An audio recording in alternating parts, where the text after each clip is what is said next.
Today we chat with Salmin.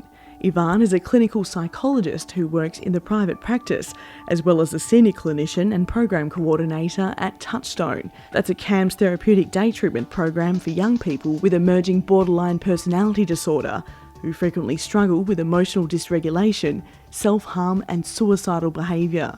Ivan is a clinician with extensive experience of working with adolescents and their families in the complex areas of mental health related to childhood trauma, adolescent eating disorders, self-harm and suicide. This is the second podcast chatting with Ivan. Say you know of a young person who is part of a social group where they have had a friend commit suicide.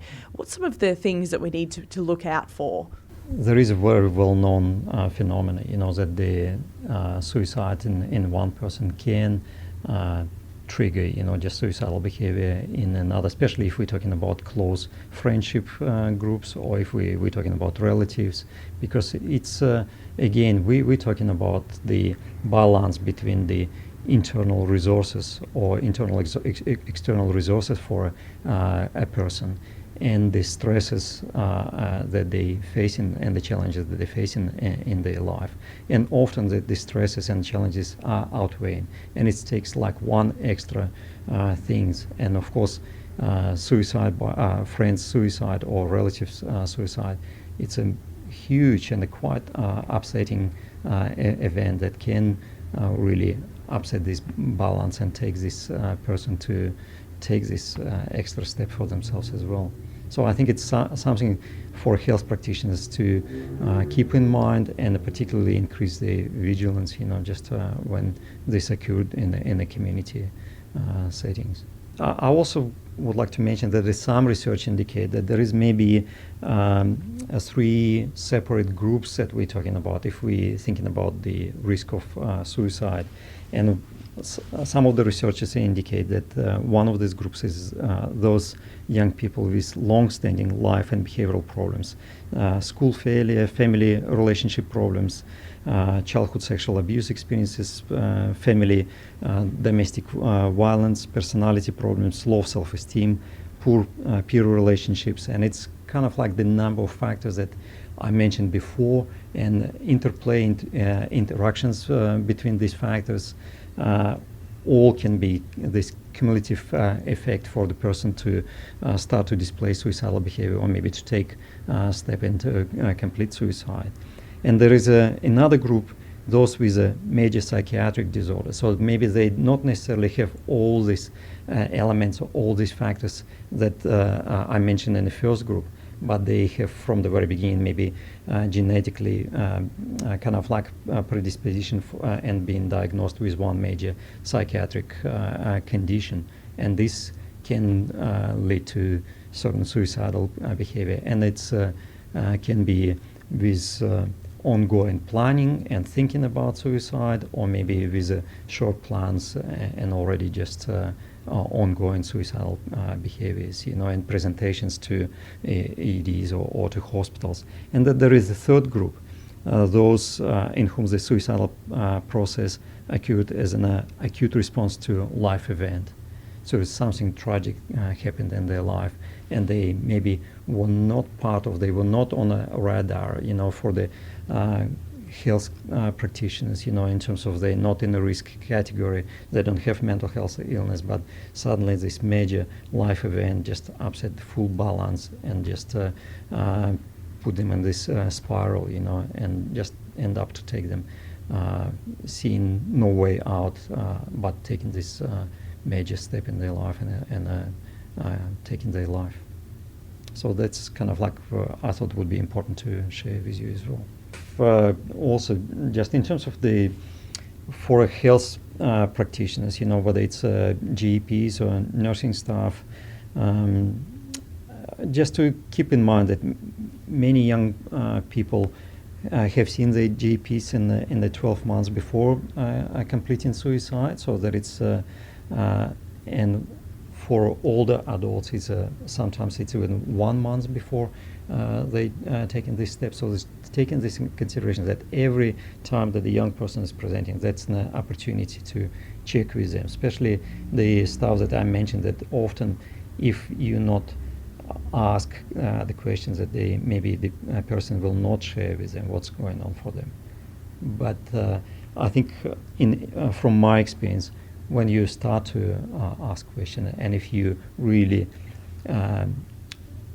interested to know what's going on in their life, they're actually willing to share, because lots of young people at risk are feeling quite isolated and feeling quite alone, and they would like to reach out and to have somebody who would understand what's going on for them, because they all almost kind of like often it's a self-isolation as well, but I think if we're talking about the difficult relationships, that is just creates the circumstances when they quite isolated and they have nobody to talk to and nobody to share with, and they just holding it all inside unresolved. As someone does present to a GP and you do have the time available, it is also an opportunity to check in with them and check on their mental health. Absolutely. I would say it doesn't take long, if whatever the issue is young person is presenting, is just to check what's going on in their life, how's everything, and if we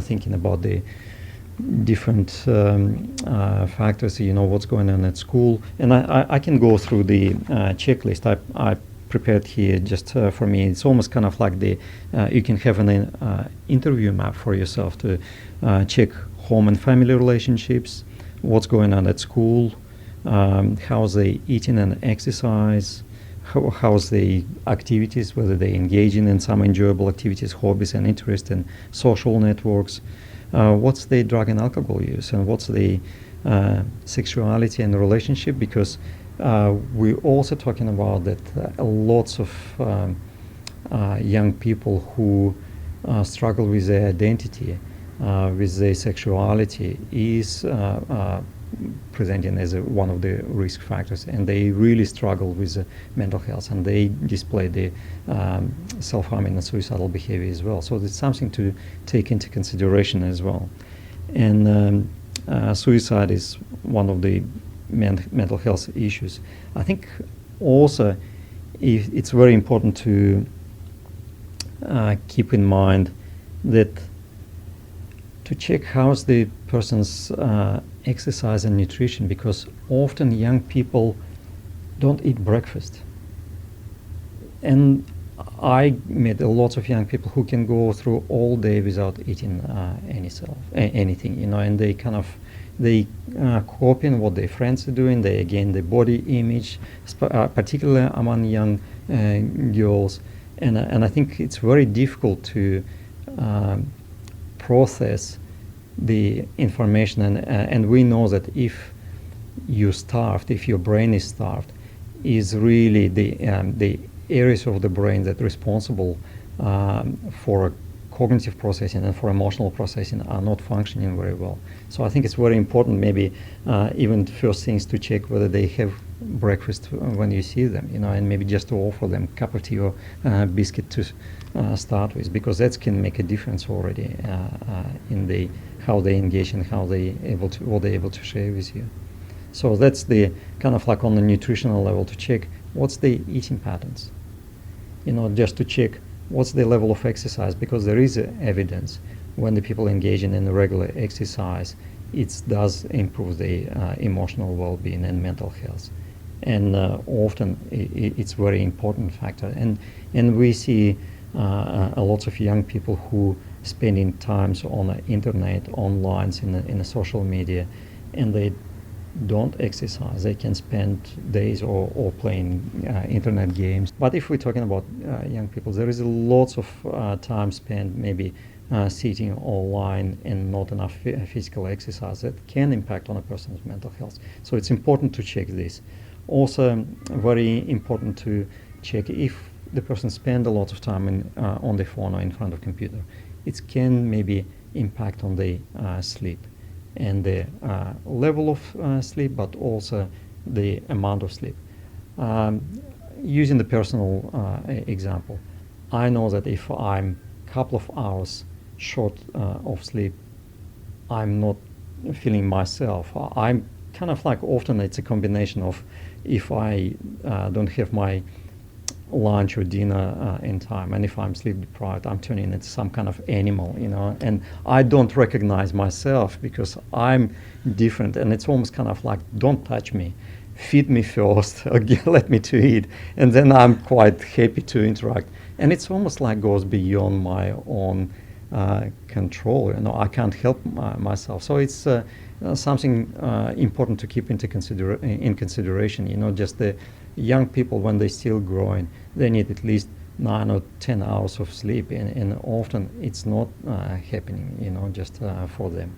We're also talking about there is a growing evidence of importance of sunlight, and I think if the person is spending lots of time indoors and they're not outside, it means that they don't have enough sunlight exposure. They don't have enough vitamin D in their body, which is quite important ingredient in overall chemical balances and the body functioning. One of my colleagues, the psychiatrist from Perth Children's Hospital, that often we present these workshops for GPs and medical practitioners. She's focusing on these kind of like issues of exercise, nutrition, and sunlight. And particularly, she often talks about that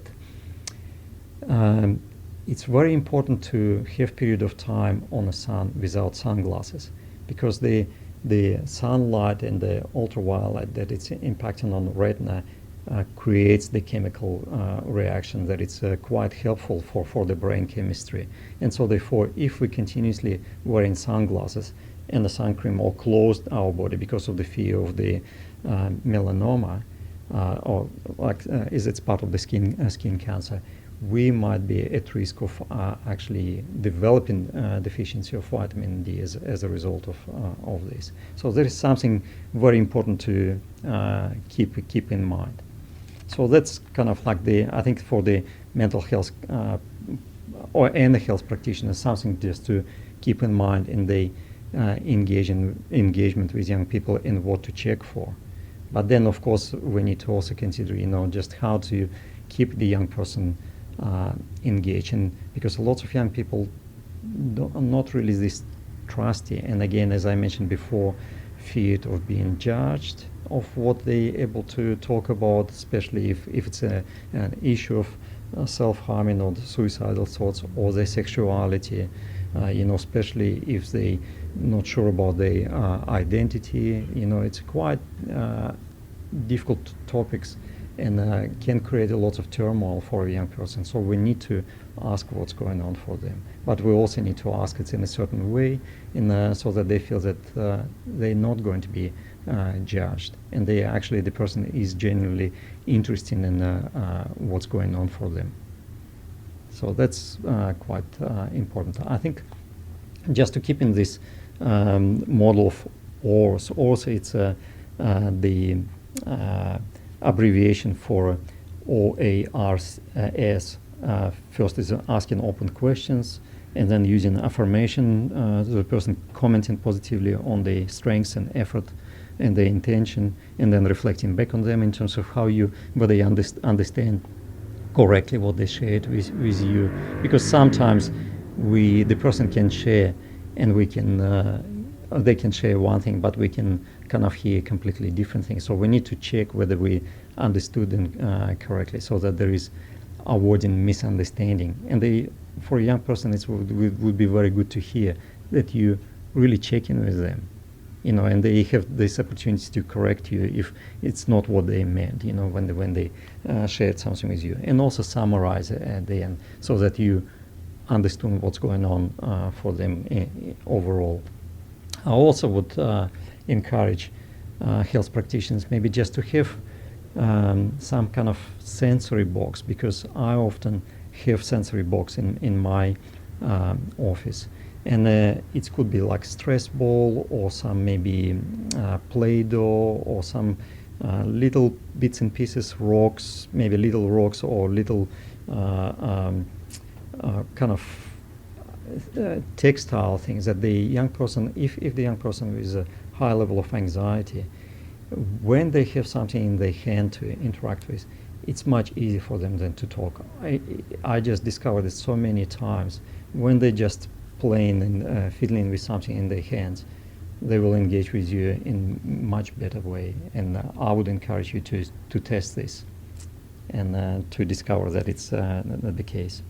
Another things to maybe to consider the ethical consideration about the consent for engagement in the treatment, because as the young person getting older, I think the parental maybe power to consent is diminishes with age, and then therefore we also need to consider such concept as a mature minor, because the older young person kind of like become developmentally and age-wise, then more they can take the responsibility for their own treatment, for their own actions without involving parents in this.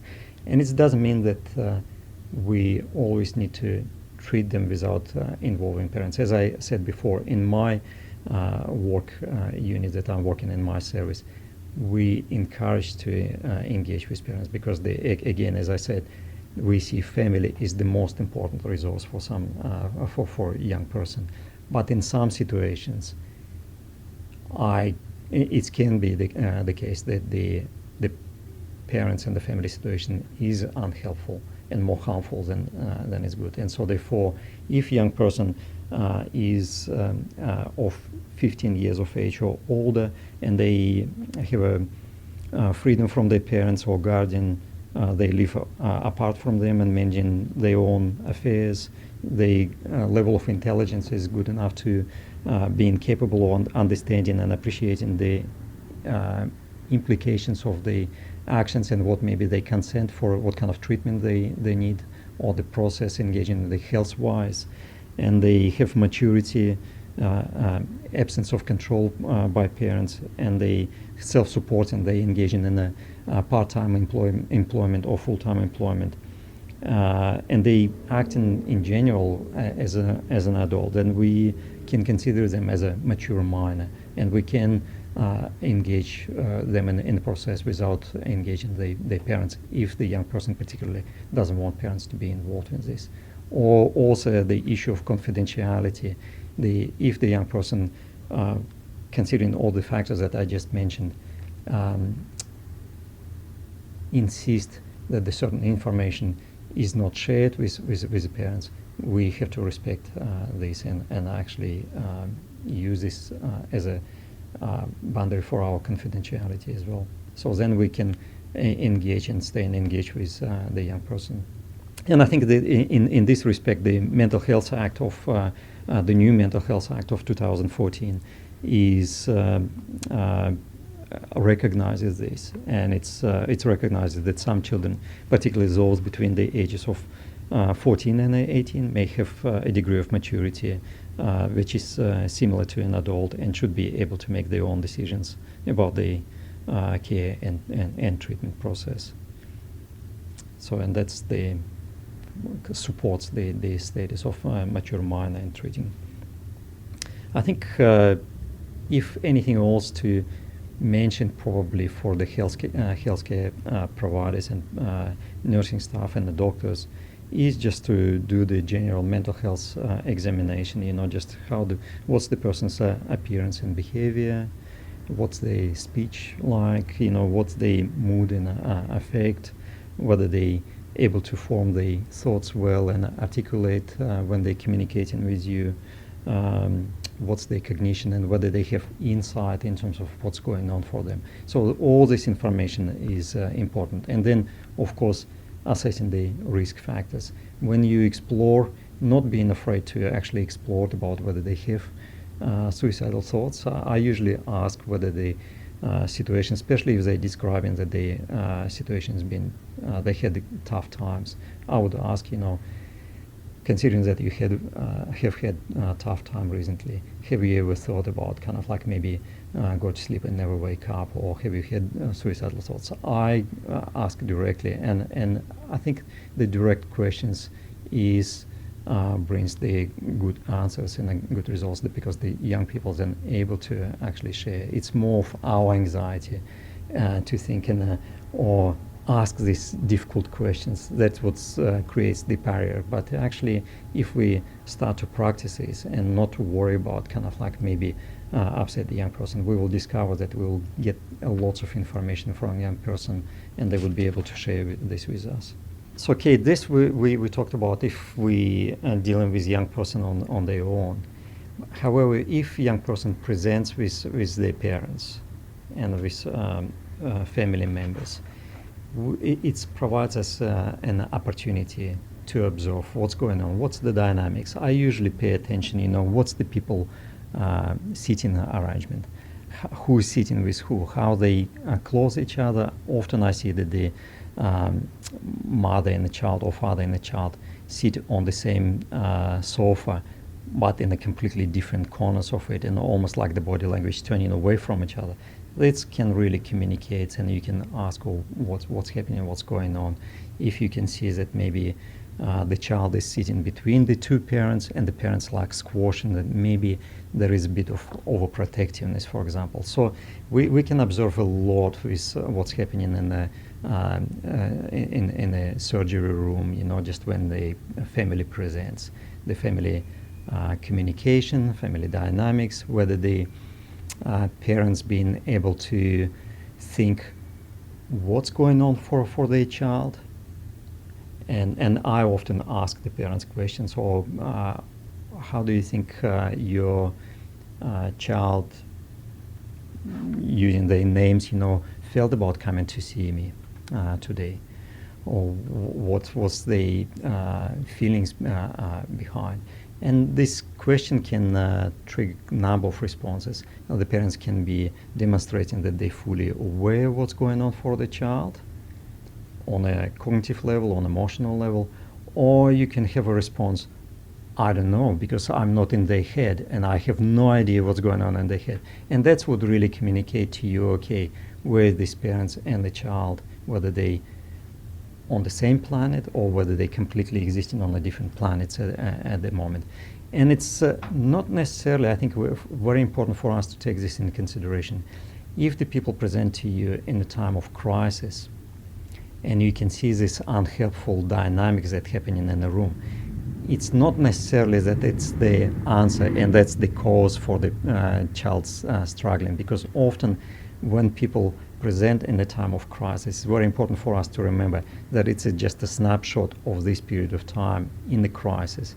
And it's not necessarily that it was there yesterday or before this, because maybe the interactions before the crisis occurred is quite wonderful and quite supportive. But in the time of crisis, I think the people kind of like the different pattern can maybe occur within the family interactions. But it's very important to explore, okay, in the time of crisis, what's happening, how the people kind of like reach understanding what's going on, who is communicating to who, and maybe the communication stops and people don't communicate to each other. If we know this phenomena, that's the emotional state of arousal and not being able to process information very well impacts on another person to activating the same kind of like the response. It's almost like in my area when I'm working with mentalizing, that's a word that encaptures this very well, understanding what's going on. So we're saying non-mentalizing can trigger non-mentalizing, and it can create the spiral effect within the family. So one family member who is non-mentalizing can activate another person in non-mentalizing response. Yeah, and it's like you can see in the family can present to you absolutely nobody is really thinking straight or able to understand each other, being able to put themselves in the other person's shoes. So it's quite difficult situation, but it's again can be quite revealing what's going on in this person's family in the times of crisis. Yeah, so that it's the family dynamics. So it would be very important to spend time to understand this, and also to try to spend time separately with the child without the parents, because maybe the child would be able, and often from my experience, the child would be willing to share much more that would they be in front of their parents, which is kind of like depending again on a family dynamics. I interacted with one family who really struggled to let the two of their children to individuate and to grow and to be independent, because I think that was the fear of the children living family and losing the children in this sense. So therefore, the parents, the mom in particular, were really holding it very tight, and the oldest child was at the age of I think 19 at that stage, when the mom discovered that the child, who was already studying at university and who developed the first romantic relationship, was absolutely in a crisis for mom, because she couldn't really tolerate this, and she could compare this as her husband was unfaithful to her.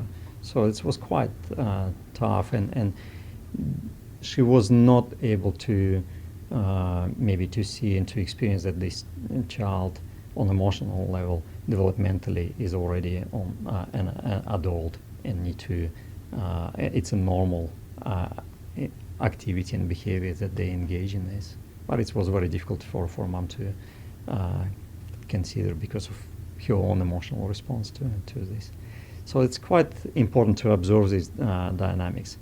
Also, very important maybe if the young person presents and they ambivalent and they may be resistant to any of the ideas that something going on with them, to take what we have we're using this approach as a motivational interviewing. Motivational interviewing, when you take in neutral position and you're not necessarily advocating for change, because if you take in position of advocating for change and for treatment, then the child or the young person would be then advocating for maintaining the status quo. So the motivational interviewing, when you take in kind of like neutral central position and you're able to demonstrate what's on one hand and what's on the other hand, and just to really discuss it together with in an impartial way with the young person, so that they can make their own call and make their own judgment, but actually considering pros and cons in the same time. So that the motivational interview is something that I would encourage to maybe to learn more about and engage in the practice. But also in my practice, I found very helpful the narrative therapy approach that it's been developed by Michael White, our own homegrown Australian clinician and therapist, who really made a big impact on a world community by developing this narrative therapeutic approach. And in the narrative therapy is attention is being paid to the stories that people create about what's happening in their lives, because the stories, that's very important. That's how they make sense of the events. And these stories can be then listened and maybe modified or adjusted together with the young person. But also very important part of the narrative approach is two things. One is what we called externalizing. Externalizing when you identify the issues that the young person is talking about or sharing with you, and you using this issue in their words, and you addressing this issue separately from the person, and you kind of like then start to focusing on this. How is this issue impacting on you? So you using a different language. You're not because a young person often feels that the issue is a part of them, and they are unable to separate. When you start to use the language and you naming the issue, and then you start to talk about the issue impacting on them, for the young person that it can create this important space that they can between themselves and the issue, and they can start to see it in a different light and a different way. So I would encourage to again to maybe discover and to learn more about the narrative approach, and particularly about the externalizing, and to use it in the practice, because it can be used quite well. And also to use of metaphor, because metaphor can be quite sometimes powerful in describing what's going on. If young person can come up with metaphor, or I often, in my practice, I have a list of metaphors, and I ask person to choose what is more you feel relevant to you. Then you can navigate within the metaphor, maybe to find, and if they're feeling stuck, to find a way how to unstuck using the same metaphor. So that is something that some of the useful tools. But also today I come prepared, as I mentioned earlier. There is a lots of online resources that can be unhelpful for young people and practitioners, but they're also good resources that exist online. But not only online, but now with use of mobile phones, there is good apps that can be downloaded and utilized by young people for their help. As I said, just especially if we're thinking about rural and remote areas, isolation is a big thing. And even with here working with young people in Perth, lots of young people feel quite isolated. That's why we run the group programs, because within the group program they can share with each other and they can break this isolation. But I think some of these online resources can also be used to break this isolation. So, and I would like to mention some of them. I mean, for professional resources, I can recommend the Black Dog Institute, and people can Google it, and it's a blackdoginstitute.org.au, and it moderates forum, blog posts, online training modules, podcasts, and useful resources in online community for mental health professionals. So that's for the professionals.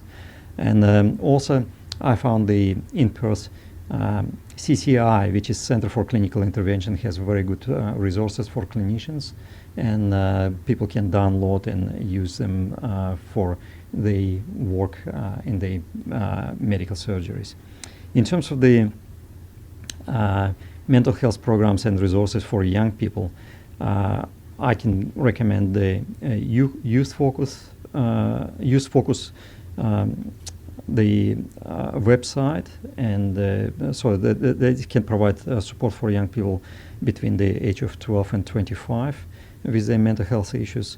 Also, there is a website called Bite Back, and it's an online activity, psychoeducation, and positive psychology aiming to promote well-being and resilience in young people. And it's again, the target group is 12 to 25 years of age. MindSpot, so it's mindspot.org.au, and it's online assessment and treatment for anxiety and depression resource. The BRAVE program, and it's the BRAVE program is an interactive online program for the prevention of and treatment of childhood and adolescent anxiety. Smiling Mind, it's a website and app teaching mindfulness meditation for young people and adults as well. Headspace, and it provides online and telephone support and counseling to young people, again 12 to 25 years of age, and their families and friends with a range of issues. Break Up, Shake Up, and it's you can download it through iTunes, and it's an app that aims to help young people overcome those moments of despair by planning activities with friends and relatives, and rethinking the negative thoughts and learning new strategies of coping with a difficult time. So it's for people who just experienced breakup in their relationship. And Music Escape. So it's music and a small e and then capital SCAPE, Music Escape. And it also can be downloaded from iTunes. And it's an app that uses the power of music to help take charge of feelings, and users can match music to their mood and create a music journey to express, enhance, and change their mood. And Clear Your Vision. Clear Your Vision, it's an interactive online program to help young people to change their cannabis use. So it's kind of like some of the websites, some of the resources. In order to mention, maybe Mood Gym is a one word, and people can Google it, moodgym.com.au. and it's an interactive self-help book which helps young people to learn and practice skills which can help to prevent and manage symptoms of depression and anxiety. And the Black Dog Project, it's a more creative expression, and Bridges Association. Bridges Association, it's a very good resource for people struggling with eating disorders. So that's kind of like some of the resources that people can reach out, and it's if everybody's currently on the internet with the mobile phones, and they can reach it at the any particular times that they use it and utilize. And maybe some would find useful some of them that I mentioned, and maybe others will find the others websites. So this kind of like resources I would encourage people to check out and to maybe to use. I think to wrap up, it's a complex issue, and when I come when I was trying to prepare for this podcast, it was very challenging, because how do you squeeze in half an hour, 45 minutes, the all most important for people to know, in considering mental health and considering issues like self-harm and suicidal behavior, and to engage in prevention of this. Usually you run a number of seminars or number of workshops for this, but I hope that maybe some of the information that I shared and some of the experience that I shared in this podcast can be used as a starting point, and then maybe if it can be one of the series of different podcasts that cover different areas, that it's better than nothing, and people can maybe listen it again and maybe hear some parts of it, and maybe then listen to different parts of it, and maybe people can find it useful. But again, I think there is a good resources here. We have in Perth, in terms of in government structures and CAMHS clinics, and I think people can always probably reach out and contact professionals here in Perth to top up their knowledge. But I think it's just to really start to engage and build these internal resources for health practitioners, in terms of what's the mental health, what's the underlying issues, what is behind the picture of the self-harming or suicidal behavior or different presentation, and try to learn more about this. It's never stopping process. Ivan, thank you so much for your time, and there's such a huge breadth of very valuable information in there, so thank you. You're welcome. It was a pleasure, and I think it was not as frightening as I thought would be involving in the podcast.